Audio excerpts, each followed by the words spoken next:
بسم اللہ الرحمن الرحیم۔ الحمدللہ۔ آج ہماری تلاوت کا آغاز سورہ حجر 14واں پارہ۔ حجر ایک وادی کا نام ہے جو شام اور مدینہ کے درمیان میں ہے۔ یہاں قوم سمود رہا کرتی تھی۔ انہوں نے حضرت صالح کا انکار کیا، پیغمبر کی دعوت کو قبول نہیں کیا، اللہ نے ان پہ عذاب بھیجا۔ سورہ حجر اسی نسبت سے، اس وادی کی نسبت سے سورت کا نام حجر ہے۔ ابتدا میں اللہ کے کلام کی تعریف توصیف ہے، پھر 14ویں پارے کے آغاز میں آخرت کا ایک منظر ہے کہ اسلام کی قدر و قیمت کا اندازہ کل کی زندگی میں ہوگا کہ اسلام کتنی بڑی دولت ہے۔ جو لوگ اس دولت سے محروم ہوں گے حسرت کریں گے، ہے کاش کہ ہم بھی مسلمان ہوتے۔ اللہ ہمیں ایمان کی دولت کی قدردانی نصیب فرما دے۔ بس اوقات جب ایمانی زندگی پہ کچھ لگتا نہیں تو قدر بھی کوئی نہیں ہوتی۔ جن لوگوں کا سب کچھ اس اسلام کی خاطر لگا تھا، انہوں نے اپنا سب کچھ اس اسلام کی حفاظت میں لگا بھی دیا تھا، قدر بہت تھی۔ مسلمانوں کے پاس بس اوقات یہ دولت یوں ہی آ گئی تو مسلمانوں کی اولادیں بس اوقات مرتد ہو جاتے، ارتداد کا شکار ہو جاتی، اسلام چھوڑ بیٹھتی ہیں۔ قدر نہیں ہے اس گھر میں یہ دولت کتنی بڑی ہے، لیکن کل کی زندگی جب حقائق سامنے آئیں گے تو کہیں گے لو کانوا مسلمین، ہائے کاش کہ ہم مسلمان۔ فرمایا آج تو یہ نہیں مان رہے، انہیں کھانے دو، پینے دو، لہو لعب میں لگنے دو، یا آپ کی شان میں گستاخی کرتے ہیں کہ آپ تو مجنون ہیں۔ اگر واقعی سچے ہیں تو فرشتے آپ کے ساتھ کیوں نازل نہیں ہوتے؟ فرمایا اللہ کے فرشتے آئیں گے حق سچ لے کر، یا تو عذاب لے کر یا آخرت کا فیصلہ لے کر۔ یہ قرآن مجید اللہ کی کتاب ہے اور اللہ نے ہی اس کی حفاظت کی ذمہ داری دی ہے۔ تورات، انجیل، زبور یہ بھی آسمانی کتابیں ہیں، لیکن اللہ نے ان کی حفاظت کی ذمہ داری نہیں دی، اور آج اس کی بالکل کیفیت ہی بدل گئی ہے۔ کوئی دنیا میں آج ماضی کی کتاب صحیح طور پہ پیش نہیں کر سکتا۔ قرآن کی حفاظت اللہ نے دی ہے، صدیاں گزر گئی ہیں، اس کے ایک نقطے میں بھی فرق نہیں۔ قرآن کے اوراق ختم بھی ہو جائیں تو مسلمانوں کے بچے اور مسلمانوں کی زندگیاں اس کو اپنے سینے میں محفوظ کی ہوئی ہیں۔ یہ زمین پر اللہ کے سپاہی ہیں، یہ زمین پہ اللہ کے سپاہی ہیں جو اللہ نے اپنی ذمہ داری دی تھی کہ میں قرآن کی حفاظت کروں گا۔ اللہ کا یہ لشکر اللہ کا یہ کام کر رہا ہوتا ہے، اللہ نے اپنی ذمہ داری کے لیے ان کا انتخاب فرمایا ہوتا ہے، اس لیے اللہ حافظ ہے۔ زمین پر جو بھی قرآن اپنے سینے میں لیتا ہے دنیا اسے حافظ کہتی ہے، دنیا اسے حافظ کہتی ہے۔ تو اس قرآن کی حفاظت کی ذمہ داری اللہ نے دی ہے، اور قرآن کی حفاظت کا مطلب کیا ہوتا ہے؟ حدیث کی حفاظت، اس لیے کہ قرآن کی زندگی اس وقت تک سمجھ میں نہیں آ سکتی جب تک کہ نبی کی زندگی ساتھ ہوں۔ زندگی عربی سے تعلق نہیں ہے کہ چند تھوڑی سی عربی آ جائے تو قرآن سمجھ میں آ جائے، ایسا نہیں ہے۔ قرآن کا تعلق نبی کی زندگی سے، حدیث ہوگی تو قرآن سمجھ میں آئے گا، اور حدیث نہیں ہوگی تو قرآن کی تفسیر نہیں ہو سکتی۔ قرآن کی عملی شکل رسول اللہ صلی اللہ علیہ وسلم کی زندگی۔ نماز پڑھو، قرآن میں کہیں نہیں ہے نماز کیسے پڑھنی ہے۔ نبی نے اپنی زندگی میں بتایا کہ فجر میں 4 رکعتیں ہوتی ہیں، عصر میں 8 رکعتیں ہوتی ہیں، مغرب میں 7 ہوتی ہیں، عشاء میں 17 ہوتی ہیں۔ سارے اللہ کے نبی نے بتائی، قرآن میں تو نہیں ہے۔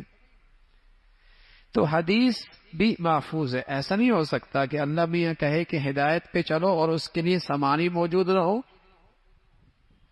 ہدایت پہ چلو اور ہدایت کا سامانی موجود نہ ہو۔ اس لیے مسلمانوں کا ایمان ہے قرآن بھی محفوظ ہے، حدیث بھی قیامت تک ہی محفوظ ہے۔ یہ گمراہی ہے جو مسلمانوں کے دلوں میں ڈالی جاتی ہے کہ حدیث تو بعد میں اکٹھی کی گئی ہے اور حدیث تو غیر محفوظ ہے۔ یہ در حقیقت مسلمانوں کو دین سے دور کرنے اور دین کے بارے میں شک میں مبتلا کرنے کی ایک عالمی سازش ہے۔ تو قرآن کی حفاظت بھی اللہ نے دی، حدیث کی ذمہ داری بھی اللہ نے دی۔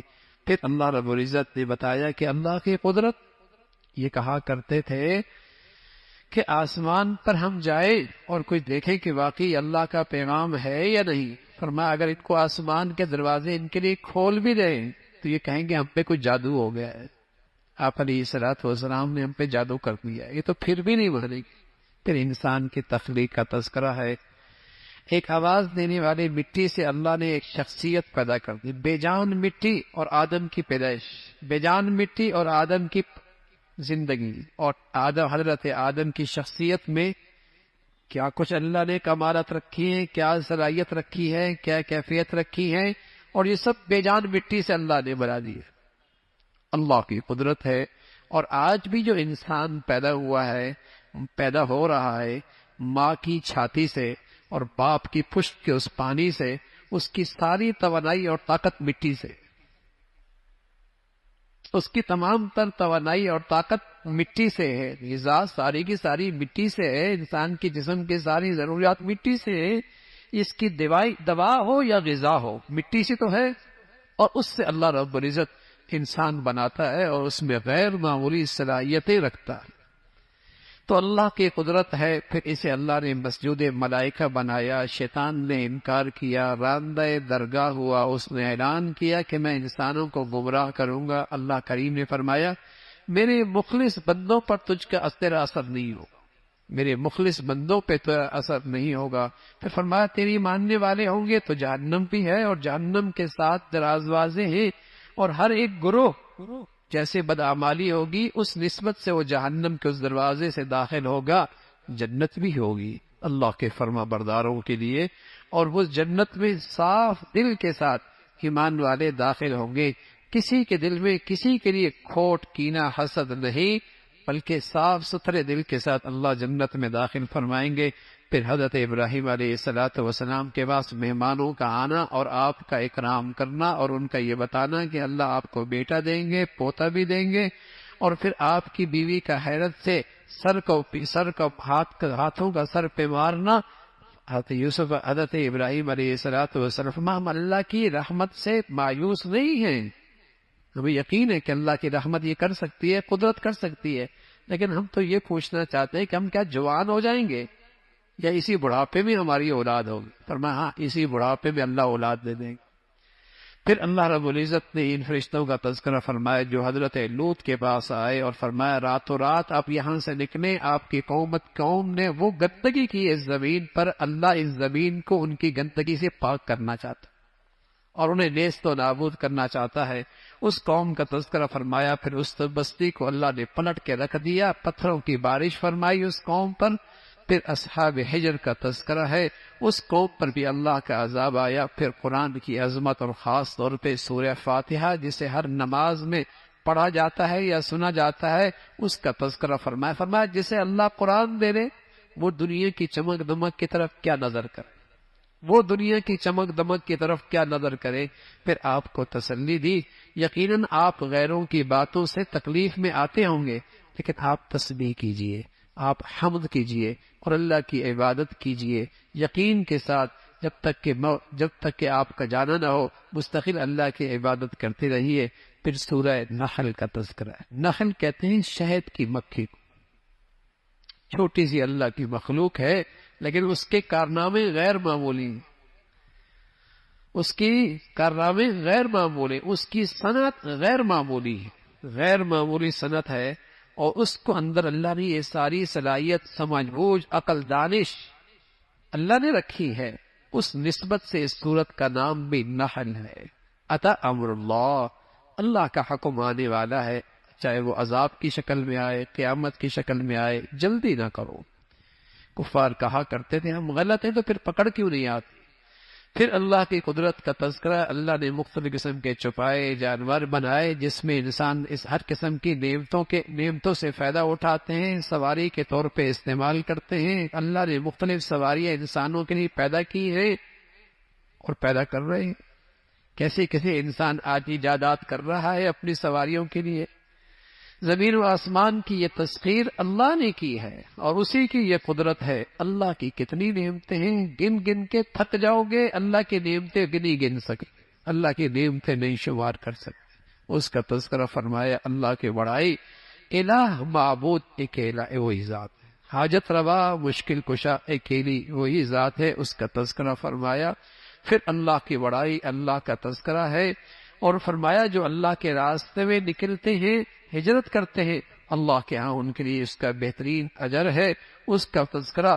پھر اللہ کی توحید پہ مختلف دلائل ہیں، اور فرمایا کہ تم اللہ کے نام سے قسمیں نہ کھایا کرو اور جھوٹی قسمیں نہ کھایا کرو، اور قسموں کے ذریعے دوسروں کو دھوکہ نہ دیا کرو، اور فرمایا اس عورت کی طرح نہ ہو جو سود کاٹتی ہے، دھاگا بناتی ہے اور پھر شام کو اپنا سارا دھاگا خراب کر دیتی ہے، تم اس طرح نہ ہو جاؤ، اس لیے کہ تم نیکی کرو اور پھر شام کو ضائع کر دو، نیکی کرو اور پھر زندگی کی آخری عمر میں نیکیوں کو ضائع کرو، ایسا نہ کرو۔ پھر قرآن مجید کی ایک بہت بڑی اور جامع، بلکہ ایک آیت پہلے ہے، اس کا تذکرہ ہے، اور اللہ رب العزت نے ایک دنیا کی اچھی زندگی کی قیمت بتائی۔ دنیا میں اچھی زندگی اللہ رب العزت ایمان والوں کو عطا فرما دیں گے، لیکن اس کی قیمت کیا ہوگی؟ اس کی قیمت ہوگی ایمان والی زندگی۔ فرمایا اللہ کا وعدہ ہے اس دنیا میں انہیں اچھی حیات طیبہ عطا فرمائیں گے، اور حضرات علماء نے لکھا حیات طیبہ وہ ہوتا ہے جس میں سکون بھی ہوتا ہے، اور جس میں قناعت بھی ہوتی ہے، اور جس میں محبت اور عزت بھی ہوتی ہے۔ یہ اللہ رب العزت نیکی اور ایمان کی زندگی پر اس دنیا میں عطا فرما دیں گے۔ اللہ ہمیں وہ زندگی بھی نصیب فرمائے اور اس زندگی کی برکتیں بھی عطا فرمائے۔ پھر اللہ رب العزت نے اس مکھی کا ذکر فرمایا، شہد کی مکھی، کہ کس طریقے سے اللہ رب العزت نے اس کو عقل و دانش اور سمجھ بوجھ عطا فرمائی ہے کہ وہ مکھی اپنے خانے بناتی ہے، اور ایک چھتے کے اندر کم از کم 20 سے 30 ہزار اس کے وہ خانے موجود ہوتے ہیں، اور اس کے اندر کیسا تقسیم کار ان کے اندر ہوتا ہے کہ کچھ لوگ سکوٹی پر ہوتے ہیں، کچھ رس لے کے آتے ہیں پھولوں کا، اور ہر ایک کی چیکنگ ہوتی ہے، اگر کوئی رس غلط لے کے آیا، زہریلا لے کے آیا تو اس کی سزا موت ہوتی ہے۔ پھر اس میں ایک ملکہ ہوتی ہے جس کا کام ہی بچے جننا ہوتا ہے، اس کے لیے وہ خانے الگ ہوتے ہیں۔ یہ پورا نظام ہے۔ پھر دور دراز سے جب وہ سفر کر کے آتی ہے تو نہ اپنا راستہ بھولتی ہے، نہ وہ پٹکتی ہے، اپنی جگہ پر پہنچ جاتی ہے۔ جہاں ایک مکھی ایک مرتبہ رس نکال لے، دوسری وہاں نہیں جاتی، دوسری اس پھول پہ دوبارہ نہیں جاتی۔ یہ اللہ رب العزت نے فرمایا اس کی اس رس میں شفا کس نے رکھی ہے؟ اللہ رب العزت نے رکھی ہے، اس کا تذکرہ فرمایا۔ پھر قرآن مجید کی ایک جامع ترین آیت عبداللہ ابن مسعود فرمایا کرتے تھے رضی اللہ تعالیٰ عنہ، جس کے اندر اللہ نے خیر اور شر دونوں چیزیں جمع فرما دی۔ یہ قرآن کی جامع ترین آیت ہے، اور حضرت عمر ابن عبدالعزیز کے زمانے سے اس آیت کو آپ نے خطباء سے جمعے کے دن پڑھنے کی تلقین فرمائی تھی کہ ہر جمعے کا خطیب اس کی تلاوت کرتا ہے۔ ان اللہ یأمر بالعدل والاحسان وایتاء ذی القربى وینہی عن الفحشاء والمنکر۔ یہ خیر اور شر کی جامع ترین آیت، تین چیزوں کا حکم فرمایا۔ انصاف کرو، اللہ کے حق میں بھی اور مخلوق کے حق میں بھی۔ انصاف سے کام، تمہارا دوست ہے یا دشمن ہے، انصاف کا دامن نہ چھوڑو، ہر حال میں انصاف کرو۔ دوسری بات فرمائی احسان، اچھائی کرو۔ صرف انصاف نہیں، انصاف سے بھی آگے چیز احسان کرو۔ یہ احسان اللہ کے حق میں بھی ہے، مخلوق کے حق میں بھی۔ صرف اللہ کے فرائض نہیں پورے کرنے، اس سے آگے نوافل بھی پڑھنے، آگے کی عبادت بھی کرنی ہے، نفلی عبادات بھی کرنی ہے۔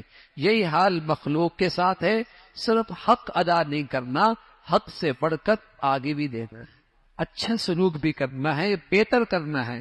اور ساتھ فرمایا 30 طور پہ، خاص طور پہ اہل قرابت کے ساتھ حسن سلوک کی تلقین ہے، اور تین چیزوں سے روکا۔ وینہی عن الفحشاء، سب سے پہلے گندگی سے، بے حیائی سے روکا، اور دوسری چیز منکر، جس کو شریعت نے منع کر دیا اور روک دیا، اس سے، اور تیسرا فرمایا ہر قسم کی زیادتی اور ظلم اور نا انصافی سے، ان تین چیزوں سے روک دیا، اور اس کا تذکرہ فرمایا، ان تین چیزوں کی تلقین فرمائی، اور فرمایا اللہ کا نام اپنا مطلب نکالنے کے لیے اس کو غلط عزت استعمال کرو، اور پھر تلقین فرمائی کہ اللہ کی قدرت ہے، اللہ کی شان ہے کہ کس طریقے سے اللہ رب العزت نے تمہارے لیے جانوروں کی کھالوں سے تمہارے لیے گرمی سردی کا سامان بنا دیا، اور اس سے تم اون بناتے ہو اور اون سے پھر تم کپڑے بناتے ہو اور اپنی گرمی سردی کے اندر اس کی حفاظت کا کام کرتے ہو، اس کا تذکرہ فرمایا۔ پھر کل قیامت میں انسان اٹھے گا، نیکی اور بدی کا اجر اور ثواب ہوگا، اس کا تذکرہ، اجر نیکی اور بدی کا ثواب اور جزا اور سزا ہوگی، اس کا تذکرہ فرمایا۔ پھر فرمایا پہلے لوگ، اللہ رب العزت نے ایک بستی کی مثال دی، اور بستی کی مثال یہ کہ ایک بستی تھی، بڑے امن کے ساتھ تھی اور بڑے اطمینان کے ساتھ تھی۔ امن کہتے ہیں باہر کا خطرہ کوئی نہیں، اور اطمینان کہتے ہیں اندر کی بے چینی کوئی نہیں۔ ایک بستی تھی، وہاں امن بھی تھا، اطمینان بھی تھا، اور ہر قسم کی معاشی حالات بھی اچھے تھے۔ آسمان کی رحمت کی بارش تھی، زمین کے خزانے بھی موجود تھے، مشرق اور مغرب کے تجارتی سفر بھی بڑے پرامن تھے۔ لیکن پھر کیا ہوا؟ ان بستی والوں نے فکفرت بانعم اللہ، اللہ کی نعمتوں کی ناشکری کی۔ پھر اللہ نے انہیں ایک سزا دی، اور سزا یہ دی فَأَذَاقَهَا اللَّهُ لِبَاسَ الجُوعِ وَالْخَوْفِ، ان پر معاشی تنگی آ گئی اور ان کی زندگیاں خوف سے بھر گئی، ان کی زندگیاں خوف سے بھر گئی، اور ان کے دل خوف سے بھر گئے، اور ان پر ہر قسم کی معاشی تنگی مسلط ہو گئی۔ یہ سزا کس پر ملی؟ اللہ کی نعمتوں کی ناشکری کی۔ ایک بستی ہے، اب وہ بستی قیامت تک کوئی بھی زندگی ایسی ہوگی تو اس کی سزا یہ ہو۔ کوئی بھی اپنے ماحول میں ان نعمتوں کی ناشکری کرے گا، اللہ رب العزت اسے خوف میں مسلط کر دیں گے، اور رزق کی تنگی اور اندر کا فقر اس کی زندگی میں آ جائے گا۔ اس کا تذکرہ فرمایا کھاؤ پیو لیکن اللہ کا شکر بجا لاؤ، کھاؤ پیو لیکن اللہ کا شکر بجا لاؤ۔ اور شکر کی حقیقت یہ ہے کہ اللہ کی نعمتوں میں اللہ کو ناراض، اللہ کی نعمتوں میں اللہ کو ناراض نہ کرو، یہ شکر کی حقیقت ہے۔ اور پھر ساتھ ساتھ ان حرام کردہ چیزوں کا تذکرہ فرمایا جو زمانہ جاہلیت میں انہیں لوگ استعمال کیا کرتے تھے۔ خنزیر کا تذکرہ فرمایا، اور اسی طریقے سے مردار کا تذکرہ فرمایا، غیر اللہ کے نام پہ نظر کا تذکرہ فرمایا، بہنے والے خون کا تذکرہ فرمایا۔ یہ سب چیزیں گندگی ہیں اور حرام ہیں، اس کا تذکرہ فرمایا۔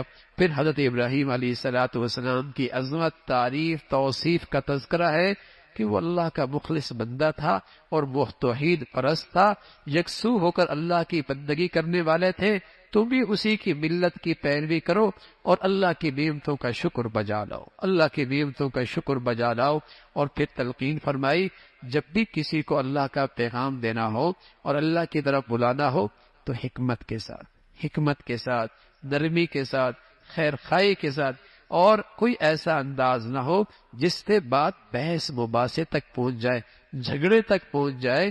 اس سے اپنے آپ کو محتاط رکھو، اچھے انداز سے دوسروں کو بلاؤ۔ اگر تمہاری نیت ٹھیک ہوگی، بات بھی ٹھیک ہوگی، جذبہ بھی ٹھیک ہوگا، اس کا اثر بھی ہوگا۔